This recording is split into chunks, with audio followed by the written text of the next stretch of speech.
She came in off the street and told the millionaire that she could help his paralyzed son. Everyone laughed, and then something happened that no one expected. Subscribe and write in the comments from where you're watching this video.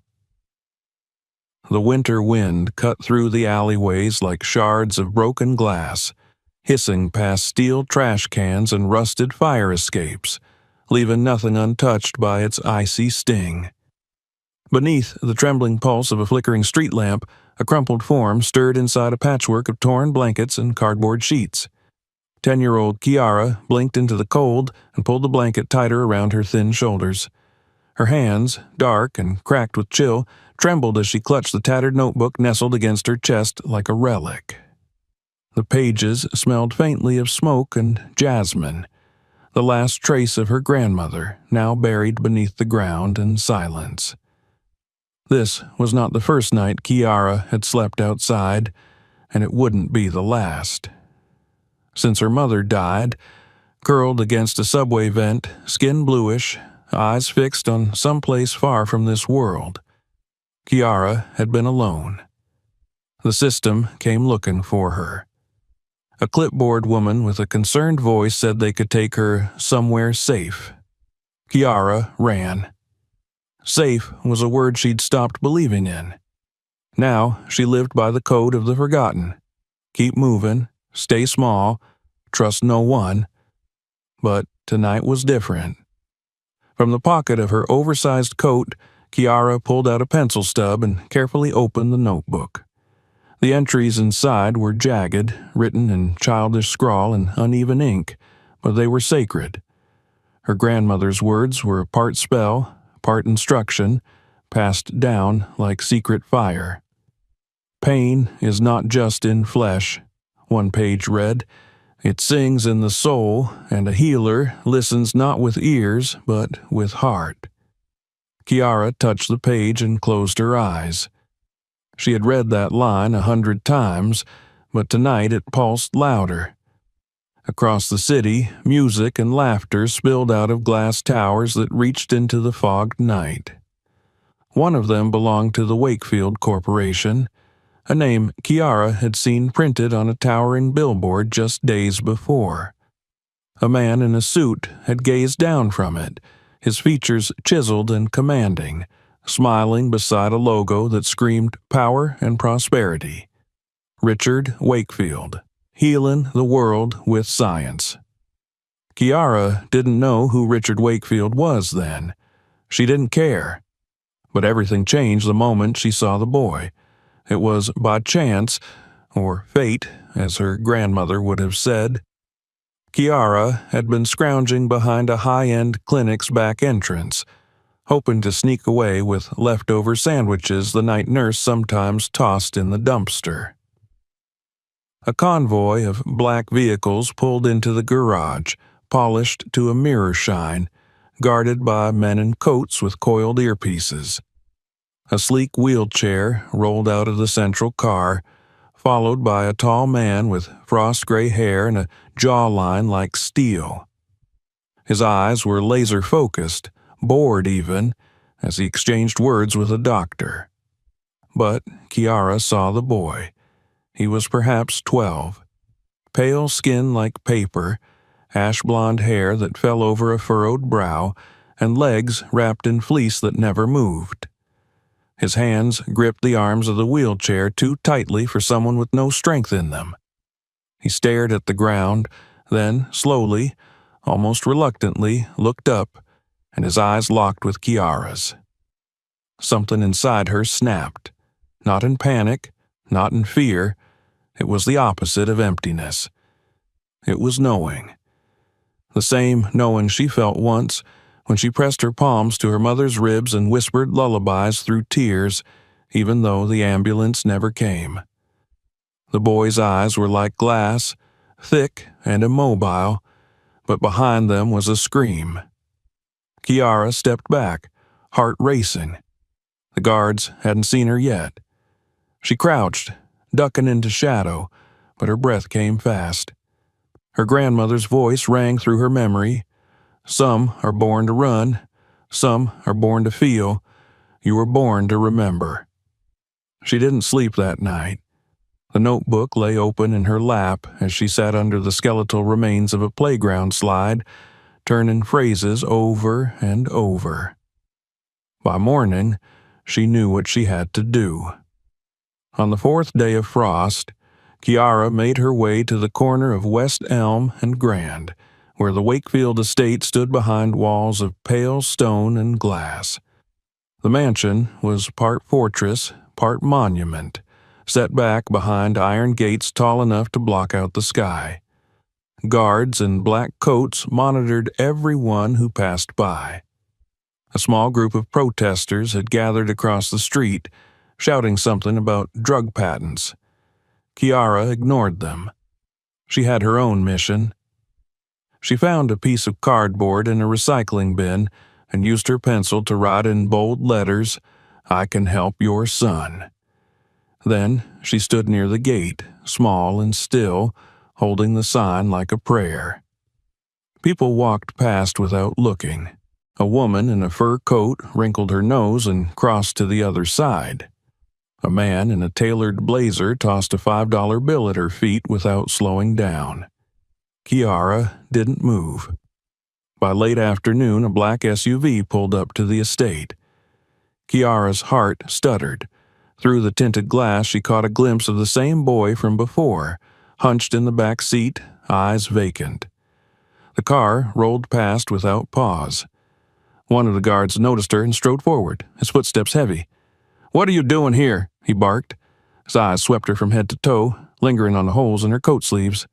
"I want to help," Kiara said quietly, lifting the sign. He scoffed. "Go help yourself to a shelter. Beat it." She didn't budge. "You deaf or stupid?" He reached for her arm. Kiara jerked away and ran, ducking between the pedestrians, her sign trailing behind her. The guard didn't bother chasing her. He muttered something under his breath, something about crazy street rats and needing a damn city sweep. Kiara hid in an alley until dusk fell. She wasn't crying. Her grandmother taught her never to cry where men could see. Instead, she whispered under her breath, eyes closed, "He is locked, but I have the key." The next day she returned. This time she didn't hold the sign. She simply stood, eyes locked on the gate, and the next day, and the one after that. People began to notice. Someone posted her photo on social media. "This little witch says she can heal the Wakefield kid. LMFAO." It went viral. Kiara's face was turned into a meme. The healer of Wall Street. Psychic panhandler. Some laughed, others mocked. A few called it disturbing. No one took it seriously. But she stayed. By the end of the week, a staff member from the Wakefield house approached her. A woman in an ivory coat, severe bun, and polished boots. Her name was Mrs. Green. She didn't smile. "You're scaring the boy," she said bluntly. "He saw you in a video. It upset him. You're to leave and not return." Kiara looked her in the eyes and said nothing. "Do you understand?" the woman pressed. "Mr. Wakefield has important responsibilities. He won't be wasting time on delusions." Kiara turned and walked away, but not far. She slept under the eaves of a bookstore that night, listening to the patter of snow against the awning. Her notebook rested against her heart. The words inside vibrated in her bones. Somewhere inside that glass mansion was a boy who couldn't walk, couldn't smile, and couldn't be reached by any of the millions spent on him. But Kiara wasn't offering medicine. She was offering something rarer, something no one else seemed to see. She was offering hope. And even if they spat at her, mocked her, or dragged her away, she would offer it again, and again, and again. The frost had deepened by the following morning, painting the windows of the Wakefield estate with delicate filigrees of white, like nature's attempt to soften the glass walls of the modern palace. Inside, the air was warm and perfumed with sandalwood and citrus. The housekeepers moved quietly, their shoes soundless on the imported marble, their glances cast downward with the practiced discretion of servants well paid to disappear into the background. But silence did not mean peace. It never had in this place. Upstairs, in the third-floor west wing, Lucas Wakefield sat beneath a blanket of Peruvian alpaca wool, unmoving. His legs were covered, though he had long ceased to feel the difference. Around him, the room was more a gallery than a boy's chamber, walls lined with abstract paintings, bookshelves filled with untouched volumes, and a state-of-the-art gaming system gathering dust beneath a television larger than the bed he slept in. Sunlight poured through the floor-to-ceiling windows, illuminating the faint scratches on the glass, the faintest imperfections in an otherwise pristine world. Lucas stared at the view blankly, chin resting on a hand too limp to support it. His wheelchair had been parked near the window earlier that morning by an aide who no longer tried to engage him in conversation.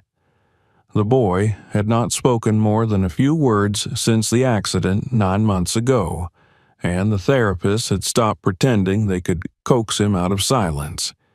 He was a statue now, carved from pain, positioned each day for optimal exposure to vitamin D, and monitored with silent hope.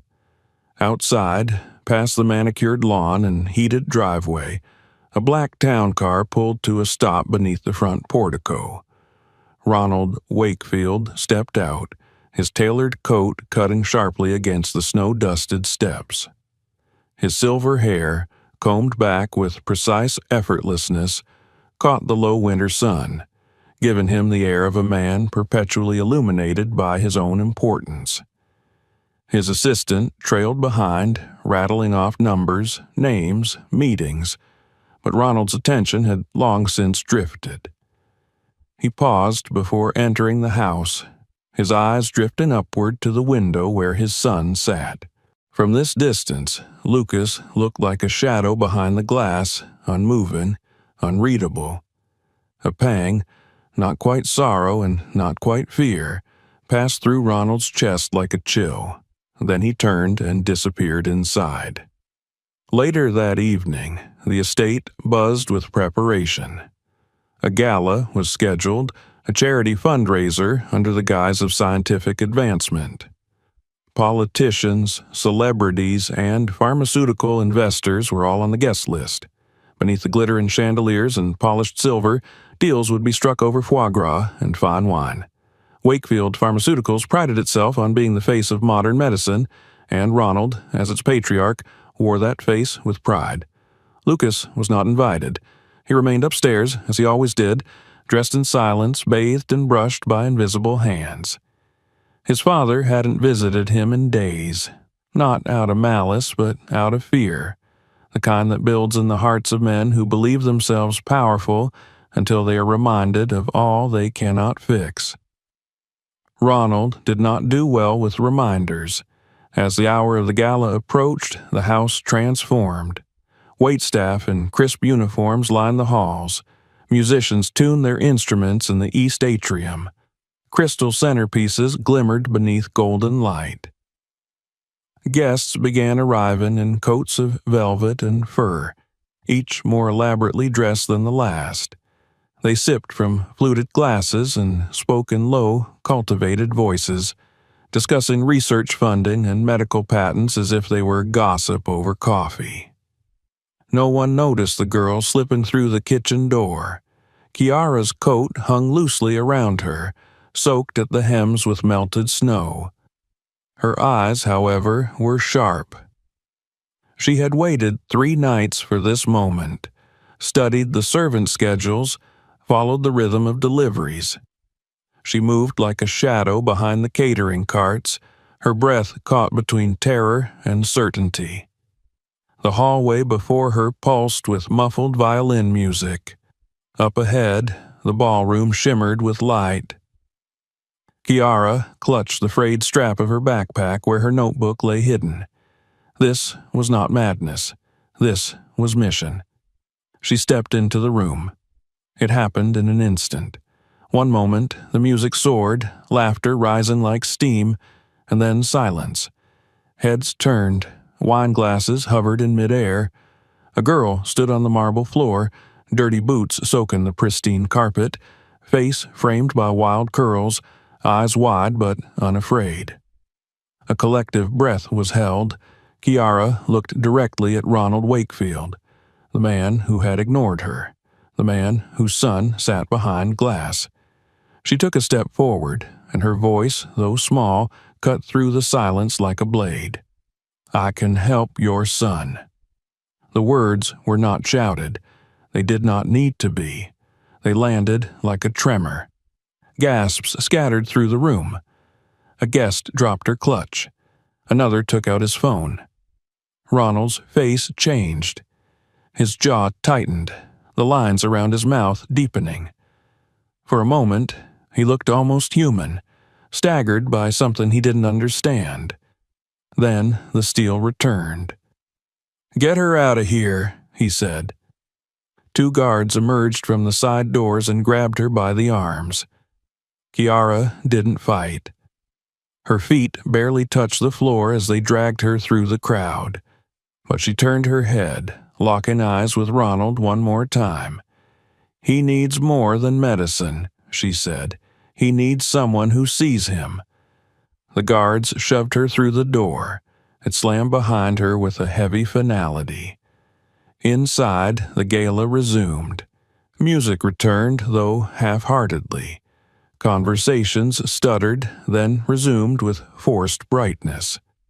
Ronald remained still, his hands clenched at his sides. A waiter approached him with a drink, which he waved away without a glance.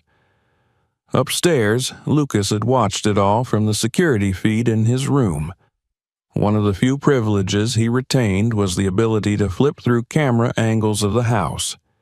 He had seen her, the girl, the same one from outside, the same one who didn't look at him with pity or polished sympathy, but with something else, something fierce.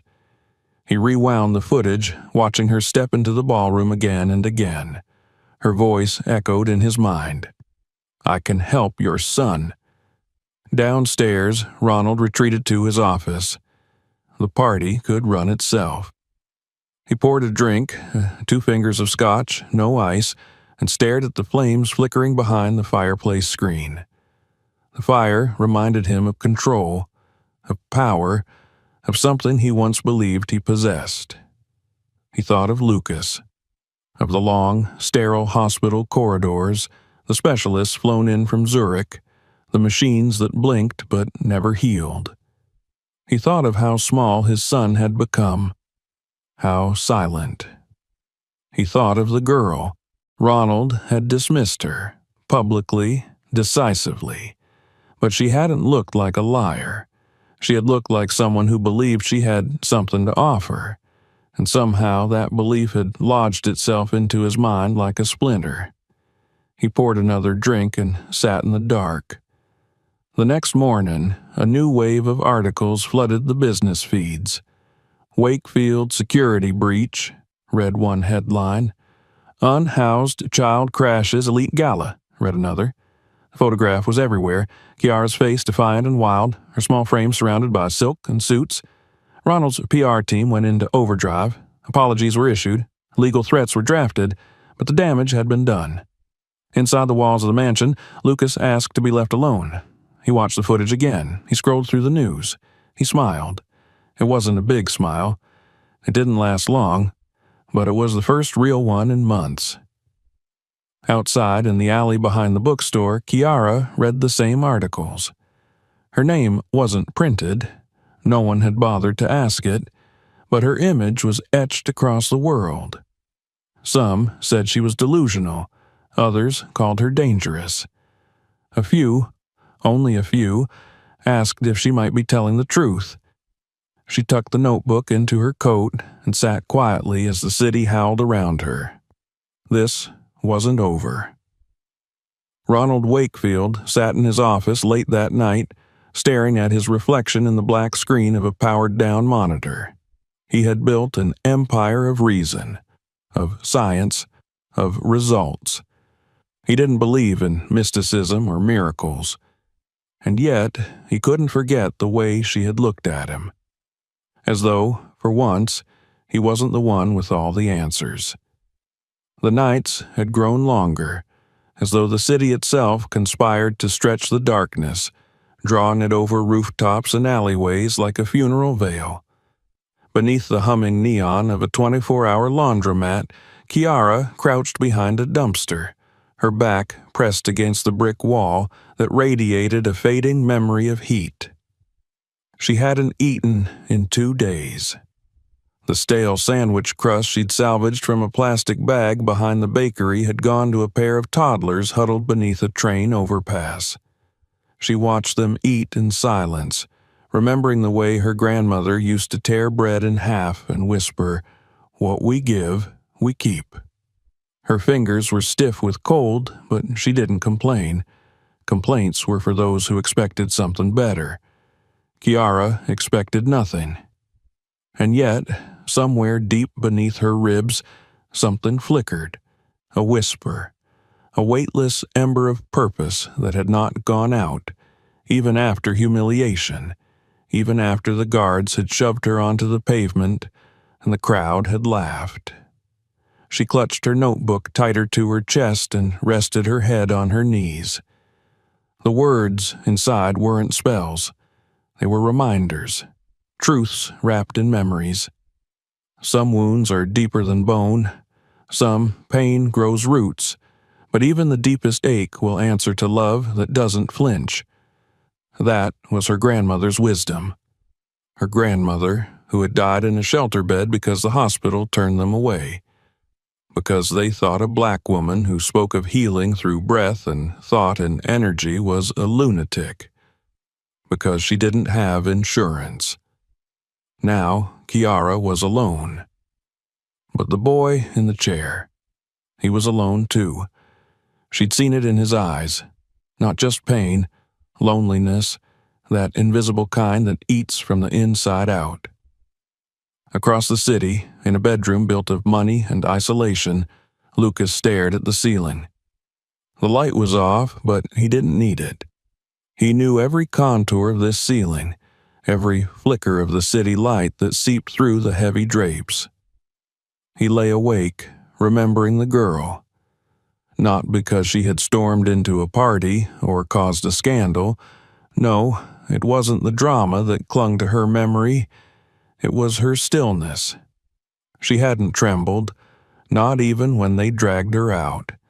And when she looked at him, through that camera lens, through the footage he had watched over and over, she had looked like she knew him. Not the version of him on pamphlets, not the tragedy the doctors dissected with charts, but him. The boy still buried under all the broken. He closed his eyes. His legs tingled. Not the phantom kind that the doctors said he might feel, but something else, like his muscles had heard her voice and were remembering. Downstairs, Ronald stood in his office, back to the fire, arms crossed as he watched the storm coil through the city. The press had not relented. Reporters camped near the gates. The internet fed itself on the image of the girl. The board had called 3 emergency meetings in 48 hours. And yet, none of it seemed real. What felt real was the way Lucas had smiled. Ronald had watched it on the security feed. The boy had leaned forward, studying the grainy image of the girl as she stood alone in a ballroom full of disgusted elites. And then, as if something vital had shifted, his lips had curled slightly at the edges. The footage had played in Ronald's mind like a loop. It was the first time his son had reacted to anything that wasn't medical torture or soul-numbing therapy, and still he hadn't moved, hadn't gone to Lucas's room, hadn't spoken to him. The shame of that sat in Ronald's stomach like lead. What kind of father needs permission to face his own child? That night, He couldn't sleep. The scotch did nothing. The silence of the estate felt louder than any news cycle, and so, without alerting his driver, without informing security, Ronald took his coat and keys and stepped into the freezing night. He didn't know where she was. He barely knew her name, but he remembered the bookstore she had retreated behind when the tabloids first broke. He remembered the street, narrow and cracked, with gutters that overflowed in the rain and windows lined with soot. He remembered because when he'd passed that alley once before in the back seat of his car, he had turned his head away. Now, he parked 3 blocks down and walked. The pavement was slick with ice. The city smelled of car exhaust, burnt sugar, and something rotten. A man like him didn't belong here. His coat cost more than most apartments on this street, but for the first time in years he didn't care. He found her curled beside a heating grate, wrapped in her coat, one shoe missing, the other held together with duct tape. She looked smaller in the dark, younger, but when her eyes opened and met his, there was no fear, only quiet readiness. She didn't speak. Neither did he. He lowered himself to the ground beside her, the concrete stealing warmth from his legs immediately. He hadn't sat on the ground since college. The indignity of it would have horrified him once. Now it felt like confession. He opened his mouth, but the words tangled in his throat. Kiara waited. Finally, he pulled something from his pocket. A photograph. Lucas, aged 7, laughing beside a pony at some long-forgotten fundraiser. Ronald didn't say what it meant. He didn't have to. "I saw you on the feed," Kiara said quietly. "You watched her drag me out, but you didn't look away."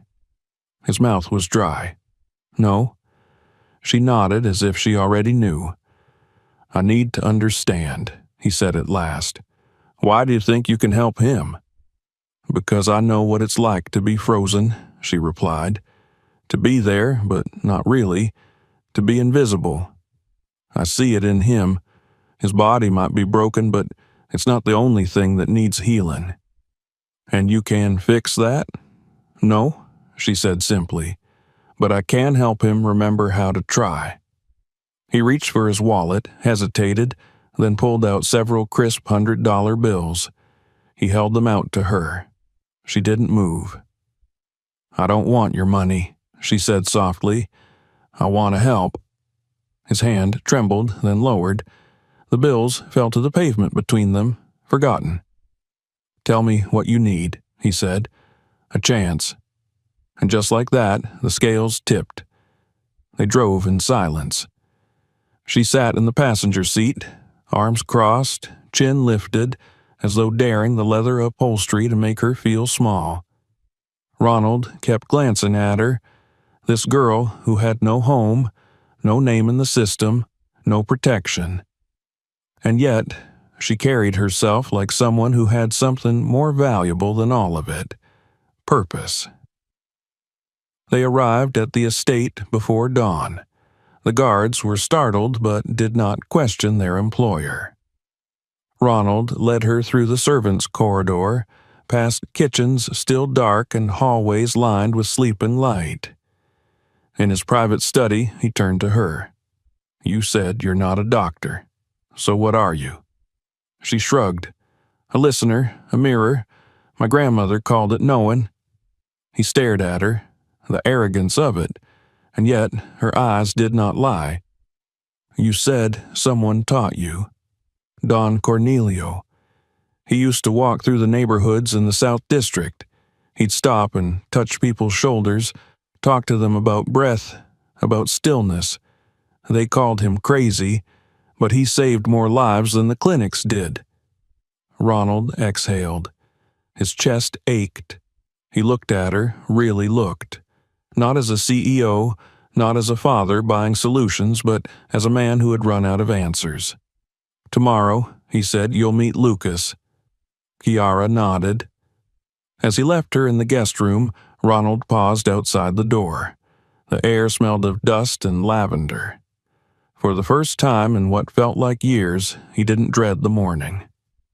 Upstairs, Lucas stirred in his sleep. In his dream, someone held his hand, not to guide, not to force, but to remind. He couldn't see her face, but her voice was warm and the words didn't scare him. "You're still in there," she said, "and I'm not going anywhere."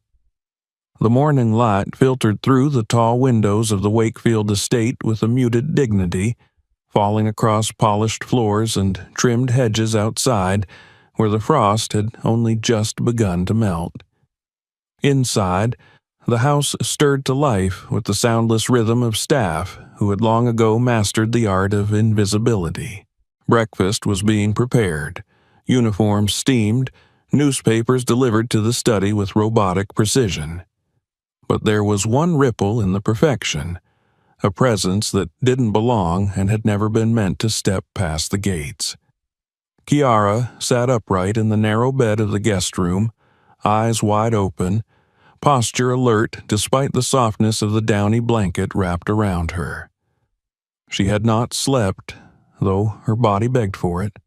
Sleep was dangerous when you had something to lose, and for the first time in a long while, she did. The room was foreign in every way, cream-colored wallpaper, heavy velvet curtains, gilded furniture, but she refused to be intimidated. She was used to being unwelcome. She was used to silence being sharper than words. She glanced down at her lap where her grandmother's notebook rested open. Its pages were smudged, dog-eared, almost illegible in places, but to her it was scripture. She traced a line with her finger, whispering to herself, "The wound that is not seen is the one that festers deepest." She read it again, this time more slowly. The words were not instruction. They were orientation. They reminded her who she was. Downstairs, Ronald Wakefield stood before the wide windows of his study, his coffee growing cold in his hand. He had told no one, no staff, no advisors, no doctors. The girl was here, in his house. The consequences of that decision had yet to manifest, but he felt the pressure already building, like a fault line cracking beneath polished floors. He didn't know why he had brought her. Or rather, he did, but couldn't say it aloud. There had been a moment, sitting beside her in the dark alley, when something inside him had shifted. Not cracked, but bent. It was the first time he had followed something other than logic. It was the first time he had listened to a voice other than his own. He turned from the window as footsteps approached. The housekeeper, Mrs. Green, appeared in the doorway holding a clipboard and wearing the same expression she had worn for 20 years. Professional, guarded, mildly disapproving. "Sir, the girl, she's awake." "I assumed she would be," Ronald replied. "You haven't given us any instructions." "That's because I'm not asking you to do anything." She hesitated. "Should I inform Dr. Kinley?" "No." Mrs. Green stiffened. "Very well." She left without argument, but Ronald caught the flicker of judgment in her eyes. She thought he was mad. They all would, soon enough. But he didn't care. He had watched his son fade behind glass, and if the world's finest minds hadn't been able to reach him, maybe the solution wasn't in the world they knew. He went upstairs himself. Not to Lucas's room, not yet. First, to the guest room. He knocked once and opened the door without waiting for an answer. Kiara was sitting on the edge of the bed, fully dressed, her backpack at her feet. "I'm ready," she said. Ronald studied her. Her posture was rigid, but not tense. Her eyes were bright, but not eager. She wasn't here to beg or impress. She was here to do what she believed needed doing. He nodded. "Follow me."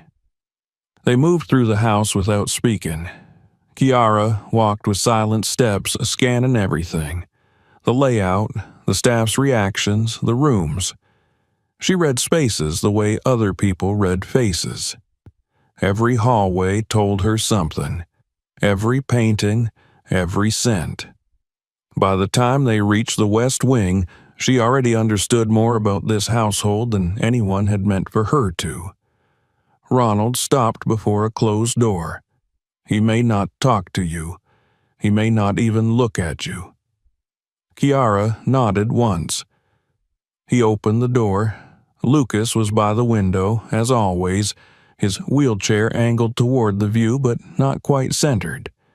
The morning sun lit the side of his face, revealing the curve of his jaw, the line of tension at his brow. He didn't turn as they entered. Ronald cleared his throat. "Lucas, there's someone I'd like you to meet." No response. Kiara stepped forward. Ronald began to speak again, but she raised a hand. Not rudely, not firmly, but with a quiet insistence that stopped him mid-sentence. He watched as she moved across the room, slowly, deliberately, until she was just a few feet from the boy. She didn't speak. She didn't kneel. She just stood there, letting the silence grow. Lucas turned his head slightly, just enough to see her from the corner of his eye. Then she sat down. They faced the window together, two figures bathed in pale light, not looking at each other, not speaking, but something passed between them, an unspoken recognition. Ronald felt it like static on his skin. After a few minutes, Kiara reached into her bag and pulled out the notebook. She placed it on her lap and opened it, not reading aloud, just letting it lie there. "Your son's healing," she said quietly, without turning. "It won't come from machines or pills. It will come from within." Ronald remained in the doorway, unsure whether to stay or leave. "I need time," Kiara said, still facing the window. He hesitated. Then he stepped out and closed the door behind him. The reaction in the house was immediate. Mrs. Green approached him an hour later with a report. Staff had noticed the girl was alone with the boy. The medical team was uneasy. One of the therapists had sent a warning to Dr. Kinley. The security chief asked if he should be on alert. Ronald silenced them all, but the murmurs continued. In the lunchroom, in the laundry quarters, in the chauffeur's lounge, they had all seen the video. They all had opinions.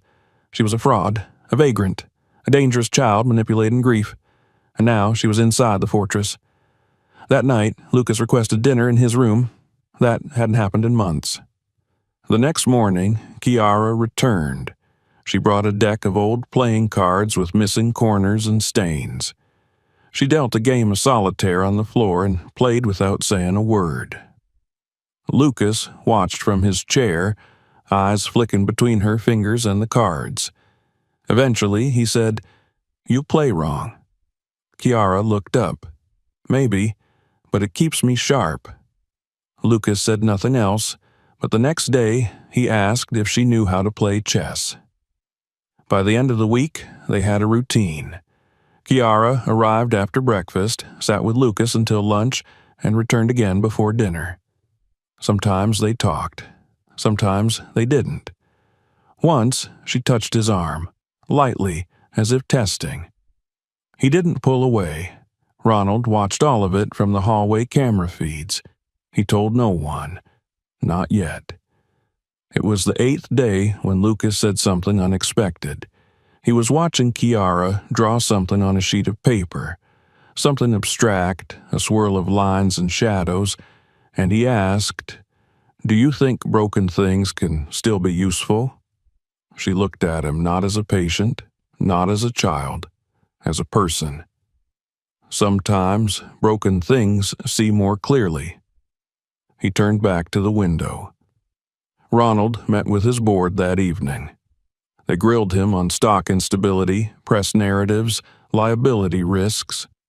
He nodded, answered questions, reassured them that he had everything under control. But inside, he knew it wasn't about control anymore. It was about choosing a different kind of path. When he returned home, Kiara was leaving Lucas's room, she saw him and paused. "He laughed today," she said. "Once." Ronald felt the weight of those words.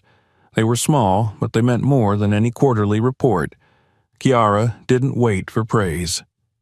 She walked past him, silent and sure.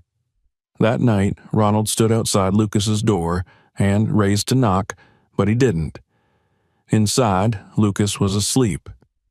In his dream, he was standing, not running, not leaping, just standing, on grass that breathed beneath his feet. The sky above him was full of movement and color, and a voice was telling him, "You don't have to go back to who you were. You just have to go forward." The house was still, but something inside it had begun to move. The first sign came just after noon, as snow flurries drifted lazily past the tall windows of Lucas's room, and the warm hum of the fireplace filled the silence between words. Kiara was seated cross-legged on the floor, her fingers tracing a line through the thick fibers of the rug, while Lucas remained in his wheelchair, angled toward her, a chessboard between them. They had played for nearly an hour, neither of them particularly focused on the outcome. The pieces moved with the rhythm of habit more than strategy, but that wasn't the point. Lucas hadn't asked about victory in weeks. He had learned to value the playing itself. His hand hovered near a pawn, fingers twitching slightly, and then paused. He winced, not from pain, but from something deeper, a familiar dread beginning to surface. It was the same feeling that had paralyzed him so many times before, when a movement, even the smallest, threatened to unearth the grief he had worked so hard to bury. Kiara sensed it before he could speak. "Try the bishop," she said gently, not looking up. Lucas swallowed. His hand moved again. The bishop slid forward. "That was better," she said. "I didn't mean to move it, but you did." He didn't reply. His eyes flicked toward the fireplace, watching the flames, searching for something in their shape. Kiara rose slowly, stepped beside him, and crouched. She didn't touch him, never unless invited, but she let her presence speak for her. Lucas felt it, that steady warmth, that refusal to vanish when things got hard. That was new. Everyone else, nurses, therapists, even his father, had retreated behind masks when his body didn't obey them. "I feel something," he said quietly, almost ashamed. "Like buzzing." Kiara tilted her head. "Where?" "My toes." She waited. "What kind of buzzing?" "Like when your foot falls asleep, like bees. It's small, but it's there." She nodded once. "Good. You don't think I'm imagining it?" "I think your body is waking up." Lucas closed his eyes. His fingers tightened slightly on the wheelchair's armrests. What if it's just false hope? Kiara stood. Her voice was low but steady. Hope doesn't have to be false or true. It just has to be yours. That night, Ronald didn't watch the cameras. He went to Lucas's room for the first time in over a week, unsure of what he expected to find.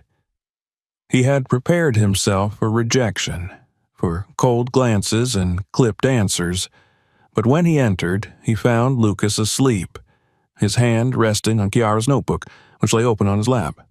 He stood in the doorway for a long time, uncertain whether to speak or retreat. Kiara was seated in the corner, arms wrapped around her knees, her eyes tired but peaceful. "He said he felt something," she whispered. "His toes." Ronald stepped further in. "And you believe him?" "I do." He looked at the boy, his face still in sleep, his expression softer than he had seen in months. Then he looked at the girl the media still called a fraud, a distraction, a danger. "I believe him too," Ronald said, barely above a whisper, but the world beyond the estate's walls did not. The following morning, the headlines exploded. "Wakefield heir being treated by unlicensed child mystic, blared one. Ronald Wakefield's spiritual meltdown, read another. A photograph of Kiara stepping out of the back entrance of the estate was plastered across every major tabloid. Speculations ran wild. Some questioned her identity. Others dissected Ronald's mental deterioration. Investors panicked. Wakefield stock dropped 6% in a single day. Inside the house, chaos bloomed. Ronald was called into an emergency board meeting. His assistants pounded on his office door, phones ringing off the hook. Reporters camped outside the gates, shouting questions at staff and deliveries alike. He ignored them all. When he finally appeared in the boardroom, a sleek, sterile place of steel and glass overlooking the city, he looked every inch the titan he had always been. Impeccable suit, measured posture. But something in his eyes had changed. "This is absurd," one of the board members snapped. "You've allowed an unknown child with no medical background to work with your son." "She's not working with him," Ronald said calmly. "She's helping him." "Do you even hear yourself?" snapped another. "This could destroy us. Do you realize what kind of liability we're talking about?" "She's not a liability. She's a child." "So is my son," Ronald said, his voice dropping. "A child everyone else had given up on." Silence. The room stilled. "You're compromising everything we've built." "No," he said, "I'm redefining it." There were arguments, threats. One partner stormed out. But Ronald didn't flinch. He knew what he was choosing, and for once he knew that it was the right thing. Not for the company, not for the shareholders, but for Lucas. That evening, he returned home to find Lucas in the garden. The wheelchair sat beside the edge of the stone path, and Lucas was on the grass, propped against a tree, breathing hard, sweat beading his forehead. Kiara knelt beside him, one hand near his shoulder, not touching, simply anchoring him. Ronald froze. Lucas was on the ground, not slumped, not dragged, sitting on his own. "I wanted to feel it," Lucas gasped. "The earth under my legs." Kiara met Ronald's gaze. Her eyes said everything. Lucas wasn't cured. His body was still fragile, his legs trembling with even the idea of movement. But he was trying. That night, after Kiara had gone to her room and Lucas had been helped to bed, Ronald returned to his study and stared at the photograph of his wife. She had died years before, but her voice still lingered in the walls. She had been softer than him, quieter, but braver in a different way. She had believed in the intangible, and now somehow her absence had led him to this moment. He whispered to the photo, "He's fighting again," and he didn't know whether to laugh or cry.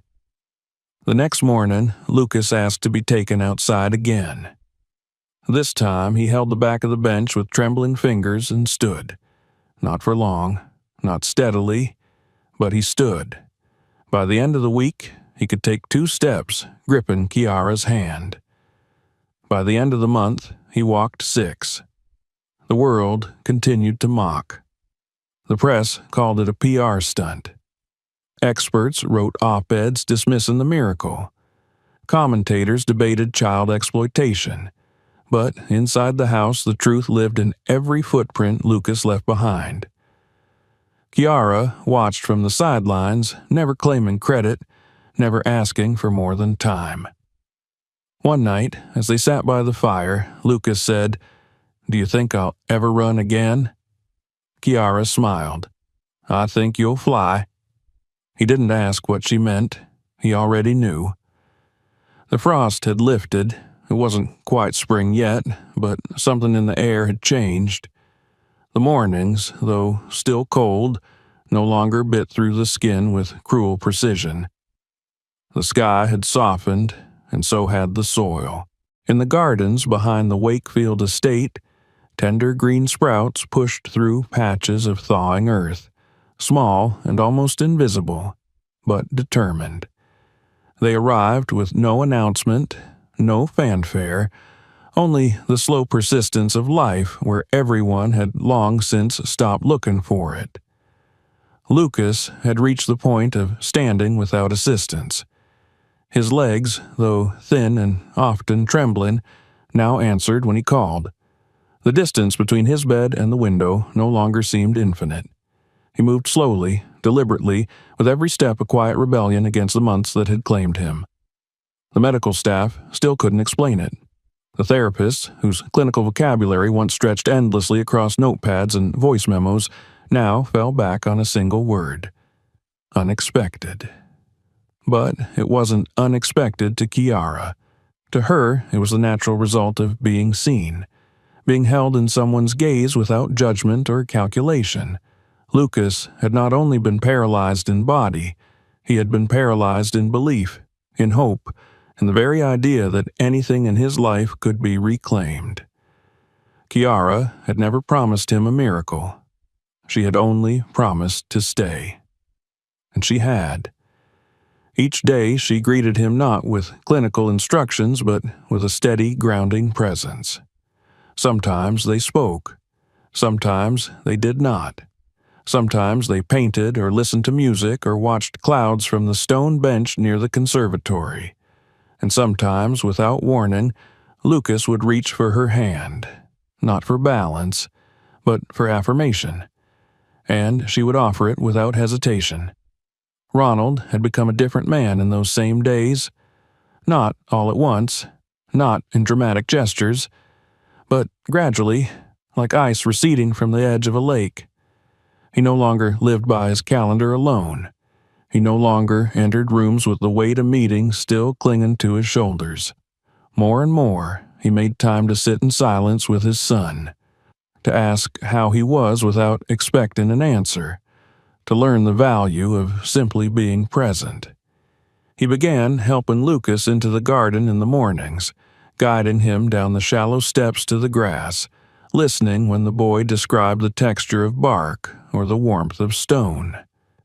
There were moments when Ronald caught glimpses of the boy he had feared he'd lost forever.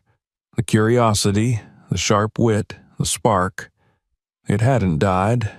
It had gone into hiding. One afternoon, Lucas looked up from a book and asked, without warning, "Why don't you ever talk about Mom?" Ronald had frozen. His hands stilled on the teacup, his breath caught. "I didn't know if you wanted to," he finally said. "I do," Lucas replied. "I think about her every day." Ronald nodded slowly. "So do I." From that moment, the wall between them began to crack, not with violence, but with honesty. The grief that had driven them apart now became a bridge. They spoke of her often, her laugh, her garden, the way she used to hum when slicing apples. Kiara listened quietly when they spoke, not intruding, not retreating. Her presence became something sacred in those conversations, the space where healing was allowed to take root. And then came the question Ronald had not anticipated. "I want her to be part of this family," Lucas said one evening. Ronald looked up from the chessboard. "Who?" "Kiara." Ronald studied his son's face. There was no hesitation, no playfulness, only a quiet certainty. "She already is," he said. "No," Lucas said, shaking his head. "I mean, really, I want you to adopt her." Ronald didn't respond right away. He stared at the fire for a long time. The idea, once unthinkable, no longer felt foreign. He had already given her the keys to the house, the right to speak without fear, the authority to touch the most vulnerable part of his life. What was a name compared to that? He found her in the garden later that evening, seated cross-legged beneath the dogwood tree, notebook in hand, writing in long, looping strokes. "I have something I want to ask you," he said. She looked up. Her expression was unreadable, as always. I want to adopt you."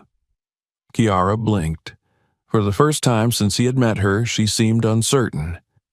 "You don't have to answer now," he said, "or ever. I know this place was never meant to be yours. I know the world hasn't exactly given you reasons to trust what's offered freely. But I want you to know you are wanted. Here, in this family. Not because of what you've done, but because of who you are." For a long time she said nothing. Then, finally, she nodded. "I'd like that." The process moved quickly. Ronald Wakefield was not a man who encountered red tape for long. His lawyers were discreet. The paperwork was signed within weeks. The news, when it reached the public, ignited another wave of controversy. Speculation flooded the media. Theories abounded. Was this a publicity stunt, a distraction, a transaction? But Ronald didn't grant interviews. He didn't clarify, justify, or explain. He didn't need to. He only needed to watch his son lift himself from a chair, walk across the lawn, and hug the girl who had changed everything. They held a quiet celebration on a Sunday afternoon. Just the three of them. Lucas insisted on making the toast himself. He stood behind the small table in the garden, a glass of lemonade in one hand, the other gripping the edge for balance. "This is my sister," he said. "She didn't have to save me. She didn't have to stay, but she did. And now I get to live a life I thought I lost. I'll never be able to repay her, but I can promise this. I'll walk with her now, wherever she goes." Ronald raised his glass, unable to speak. His eyes were too full. That night, as dusk rolled across the sky and the house settled into quiet, Kiara stood at the window of her new room. It wasn't the size or the softness of the bed that moved her. It was the books on the shelves, the drawings Lucas had made for her, the space carved out with care and permanence. For the first time in her life, she unpacked everything she owned. The notebook went on the nightstand. The next morning, Ronald found her seated on the kitchen stool, helping the cook slice strawberries. She laughed at something Lucas said and leaned against the counter like she belonged there, because now she did. Later that week, they went together to the district courthouse, where the judge finalized the adoption. The man in the robes smiled down at her, his voice warm. "Do you accept Ronald Wakefield as your legal guardian and father?" She nodded. "Yes."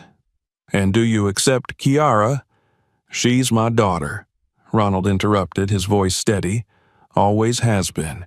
This just makes it official." The judge signed the papers. Cameras clicked outside. Reporters shouted. Inside, Kiara held the folder with her new name inside it. She whispered to herself, "I exist." That night, she wrote a new line in her grandmother's notebook. "Even the soil they tried to bury me in was rich enough to grow a forest." She closed the book and turned off the light. In the quiet that followed, the whole house breathed as one. The wind had changed. It no longer carried the sharp bite of winter, nor the reluctant warmth of early spring. It was softer now, round at the edges, brushed with the promise of something blooming just out of sight. The trees surrounding the Wakefield estate had begun to wear a faint shimmer of green, not yet leaves, but the preparation of them. The grounds, once frozen and silent, now sang with small life. Sparrows in the hedges, bees in the blossoms, the murmur of newness rising through the soil. But inside the house, the most profound changes had already taken root. Lucas now walked unaided for short distances. He still used the wheelchair for longer days, still trembled when tired, but he was moving. Not just physically, but emotionally, inwardly, with a growing confidence that came not from therapy or clinical intervention, but from trust. His steps, tentative at first, had grown steadier, and his eyes, once dulled by the weight of despair, now sparkled with something fierce and bright. He was living again, and everyone who saw him knew it, even if few could explain it. The Wakefield estate had transformed with him. The halls that once echoed only with the polite murmurs of staff now rang with music, laughter, and conversation. Ronald had taken to cooking breakfast on Sundays, burning eggs more often than not, but refusing to let the chef intervene. Lucas played the piano again, his fingers clumsy but determined. And Kiara. Kiara had found her rhythm within the house as though she had always been meant to be there. She had gone from guest to guardian in the space of weeks, not by force, but by presence. Wherever she walked, something changed. Not because she demanded it, but because she reminded people of something they had forgotten. Ronald watched her often from the study window, where he now spent less and less time. She moved through the garden with her notebook under one arm, sometimes stopping to write, sometimes simply standing with her face tilted to the sun. She was still quiet, still observant, still carrying the weight of memories no one could name. But there was a lightness in her now, a grace that came from being held, not as a burden, but as a gift. The foundation began almost by accident. It started with a letter. A woman from the city's south side wrote to the estate. She had seen Kiara's story in a magazine, one of the few that had chosen to report it not as a scandal, but as a miracle. Her daughter had been injured in a car crash 6 months prior. The doctors had said she would never walk again, but the mother had seen a photograph of Lucas standing beside Kiara, and she dared to hope. She didn't ask for money, she asked for a visit. Ronald brought the letter to Kiara that evening. She read it 3 times before speaking. "I want to go," she said. They traveled together 2 days later. Lucas insisted on coming, and Ronald didn't argue. The girl's name was Elena. She was 10, with dark hair and eyes like glass, and she barely looked up when Kiara entered the room. Her mother hovered in the doorway, anxious, hopeful, afraid. Kiara sat beside the girl, opened her notebook, and began to read. She didn't touch Elena. She didn't offer false promises. She only spoke to her, gently, about pain, about stillness, about how sometimes the world tries to tell your body it's broken when really it's just waiting to be heard. Elena didn't speak, but she cried, not loudly, not dramatically, just a single tear sliding down her cheek like the melting of a stone. Kiara smiled and whispered, "That's the beginning." Word spread faster than they imagined. By the end of the month, 5 more letters arrived, then 12, then over 100. They came from across the country. Parents, grandparents, teachers, even children writing in crayon. Some wanted help, some wanted hope. Some simply wanted to say thank you. Ronald called a meeting. "This can't stay small," he said. "It matters too much." And so they began the Kiara Foundation. The mission was simple: to offer emotional healing and community support to children living with physical trauma. It wasn't a clinic. It wasn't therapy in the traditional sense. It was human connection, access to mentorship, and spaces where healing was defined not by charts, but by trust. Ronald funded it without hesitation. Lucas served as its first youth advocate, and Kiara became its heart. They converted one of the Wakefield properties into a retreat center. Not a sterile building, but a living space filled with color, light, gardens, music, and art. Children came with casts, braces, scars, and wheelchairs. They left with laughter, with memory, with the understanding that they were seen. Some walked again, some didn't, but all were changed. Kiara worked without title. She met every child at eye level, never above. She didn't promise recovery. She promised presence. That was enough. Reporters came, documentaries were made, awards followed, but fame never changed her. She never moved into a mansion. She never bought designer clothes. She wore the same jacket, kept the same notebook, and carried the same voice that had once whispered through alleyways and subway stations. One morning, Ronald found her in the garden, reading aloud to a group of children. Her voice was calm, steady. The sun had just broken through the trees, casting gold across their faces. He stood silently, overwhelmed. She looked up, met his eyes, and smiled. That night, Lucas sat beside Kiara in her room. They were older now, both taller, stronger, more certain, but the bond between them had never changed. "Do you think this will last?" he asked. She closed her notebook.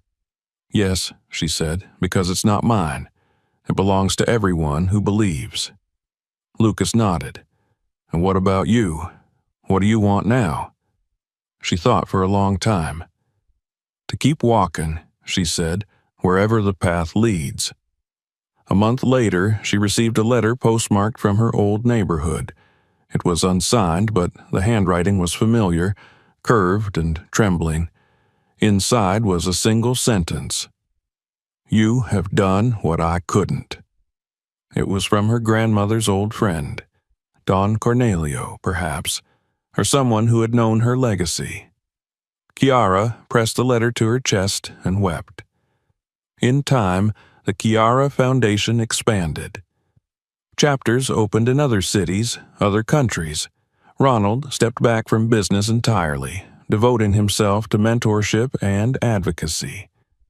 Lucas began training as a therapist. He walked unaided now, ran occasionally, and had become a gifted public speaker. At every major event, he introduced himself the same way. "My name is Lucas Wakefield.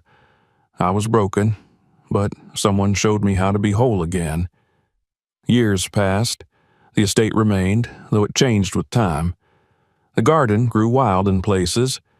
The old conservatory became a studio. The bench under the dogwood tree was worn smooth from use. And Kiara remained at the center of it all. Not as a figurehead, not as a saint, but as a reminder that even the forgotten can be found, that even the broken can heal, that even a whisper in the dark can grow into something loud enough to change the world. And that hope, quiet, persistent, unreasonable hope, is the most powerful legacy of all. If this story moved you, make sure to subscribe so you don't miss the next one. Watch more videos on the channel for stories that stay with you. And if you know someone who needs a little hope today, share this video with them.